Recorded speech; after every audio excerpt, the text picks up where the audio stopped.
துணைவேந்தர்கள் பதிவாளர்கள் கலந்து கொண்ட கூட்டத்தை சில நாட்களுக்கு முன்னாடி தலைமைச் செயலகத்தில் நடத்தினேன். அதுல நான் வலியுறுத்தி பேசியது என்னவென்றால், உலகத்தர வாய்ந்த கல்வியை வழங்கணும். உலகத்தில் இருக்கிற பல நாடுகள் இருந்தும் நம்முடைய பல்கலைக்கழகங்கள கல்வி கற்க மாணவர்கள் வரணும். அதுக்கான பிளான ரெடி பண்ணுங்கன்னு சொல்லி இருக்கேன். கல்வி நிலையங்கள்ல சயின்டிபிக் கருத்துக்கள் மட்டுமே கற்பிக்கப்படணும். பகுத்தறிவுக்கு எதிரான முட்டாள்தனமான கட்டுக்கதைகளை, மூட நம்பிக்கைகளை பரப்புற இடமா பள்ளிகள், கல்விகள், பல்கலைக்கழகங்கள் ஒருபோதும் இருக்கக்கூடாது. ரெண்டே அஜெண்டா தான் இருக்கணும். ஒன்னு சயின்டிபிக் அப்ரோச், இன்னொன்று சோசியல் ஜஸ்டிஸ். இதை கத்துத்தர இடமா தான் கல்விக்கூடம் இருக்கணும். இதுக்கு மாறான நிகழ்ச்சிகளை நடத்துகிறதோ, இதுக்கு எதிராக பேசுறவங்களை கெஸ்டா கூப்பிடுறதோ நடந்தா இந்த அரசோட ரியாக்ஷன் கடுமையா இருக்கும். ஏற்கனவே ஒரு சம்பவத்துல அது தெரிஞ்சிருக்கும். மாணவர்கள் நிரம்ப இருக்கீங்க, உங்ககிட்ட சில விஷயங்களை ஷேர் பண்ணிக்க நான் விரும்புறேன்.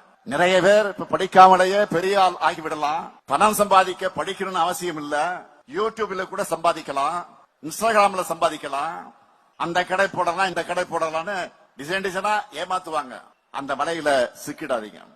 அவங்க சொல்றதெல்லாம் விதிவிலக்குகள். விதிவிலக்குகள் எப்பொழுதும் விதியாகாது.